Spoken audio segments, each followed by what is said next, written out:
So how do you properly build off a revolutionary, critically acclaimed system seller? Do you make an add-on exclusive, take what you already did and make it rage-inducing, or do you reskin a promotional game that was released only in Japan? No, you take the best elements that people universally enjoyed, fully flesh them out, take all the criticisms to heart, and make a more expansive world with a more compelling narrative. And that's precisely what Super Mario Bros. 3 and Sonic the Hedgehog 2 are able to do. These games are fan favorites in their respective series, and personally, I love them. I've been playing Mario 3 since I was in diapers, and while I've only recently beaten Sonic 2, I had a really good time with that game too. But we live in no such world where it can be left at that. I gotta pin these two games against each other and find out definitively which one's better.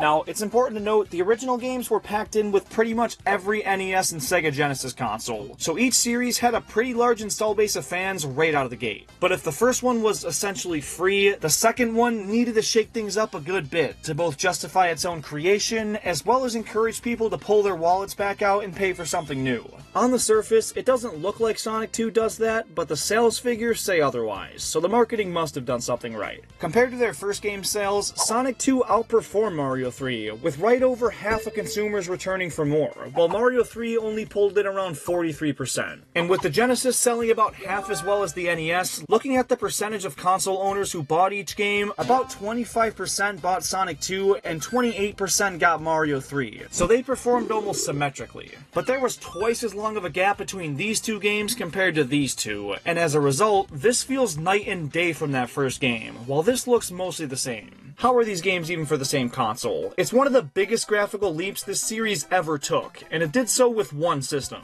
Where levels in the original game felt almost arcade-like in their layout, being a standard obstacle course with very few visual themings, this game turns them into actual worlds. And I don't mean with the world maps connecting all the levels. I mean with in-game environments that incorporate platforms much more naturally. You're not just jumping from block to block, in most cases. You're jumping from hills to bridges and running away from an angry sun in the middle of a desert storm. It is so much more engaging, and the slew of new power-ups keep you on your toes for the first couple worlds. The first game had just the Fire Flower, and here you get the raccoon tail, the full-blown Tanuki suit, the P-Wing, the hammer suit, the boot, the frog suit, and I'm probably missing some, but they all bring a really unique feel that help in very different situations. It's awesome, and it's one of the strongest aspects of this game. The level designs themselves build on the more skill-based approach the first game establishes in all the best ways, laying out the obstacles in front of you and making you use your pure platforming skills and mastery of mechanics to reach the goal. But in my opinion, the first game didn't get more difficult for the right reasons. It rarely killed me with a tough jump.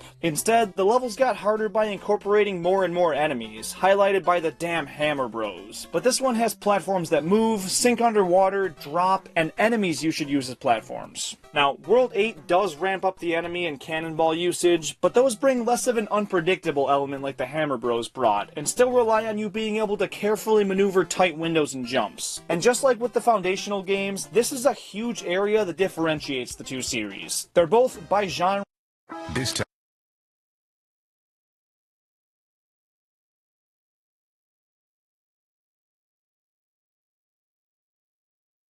platformers, but classic Sonic levels are built more with memorization and replay value in mind. But where the original Sonic the Hedgehog slows things down a lot in levels like Marble and Labyrinth Zone to focus on explicit platforming, this game more naturally blends those sections with Sonic's innate speed. Slower platforming is sort of a punishment in this game. If you have a quick enough reaction time or knowledge of the level layout, you can mostly avoid these sections and just race for the finish line. It builds on that trial and error approach to levels without contradicting itself at every turn. The first game would tell the player that yes, going fast is good, then going fast just 2 minutes later would punish you.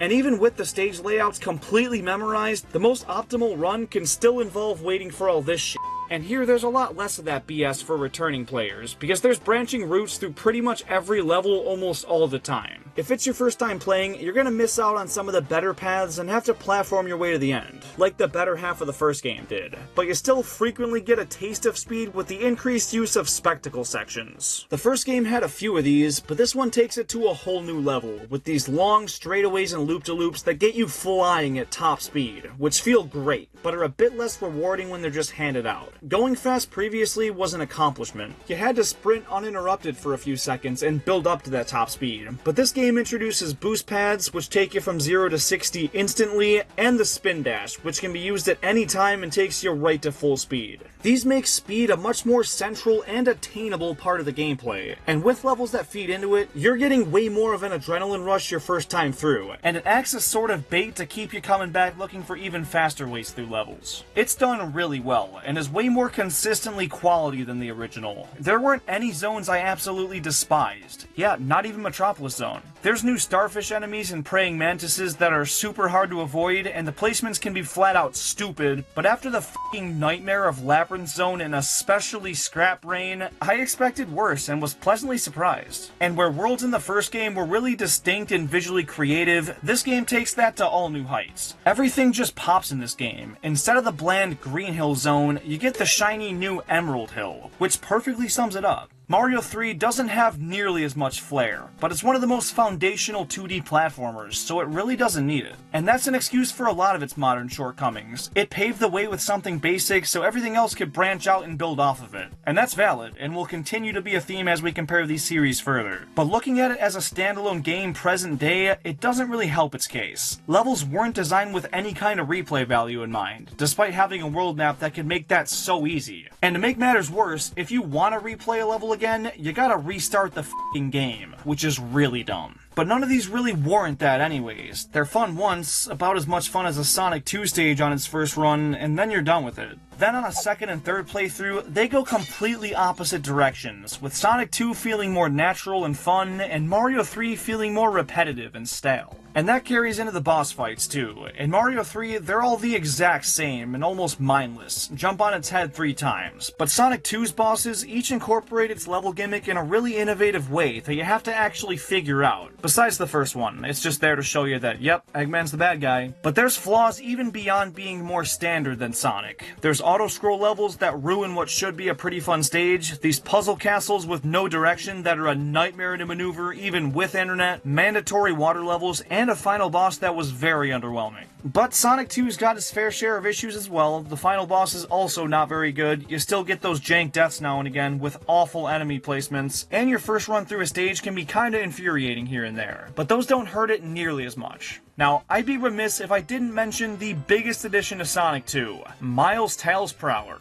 Finally, Sonic gets a sidekick just as good, if not better, than Luigi. And unlike Mario 3, where player 1 and 2 take turns, Sonic 2 offers split-screen multiplayer for Sonic and Tails, which is something Mario wouldn't have until New Super Mario Bros. Wii in 2009. It's a good time here, and having him follow Sonic through levels even in single player makes him feel like a way more useful sidekick than Luigi's ever been. But that aside, I feel like Sonic 2's levels have almost gotten better with age, because the more you play, the better each level plays, and the same can't be said for Mario 3. A first playthrough is incredible, but present day, if you've played other 2D platformers, it feels very run-of-the-mill. And yes, context is important, but for the sake of these analysis videos, I want to know which one is more worth it today, and Sonic 2 offers a more unique feeling experience in a modern climate. Sonic had to stand out after Mario established the genre, so he was forced to shake things up, and that retrospectively helps him tremendously.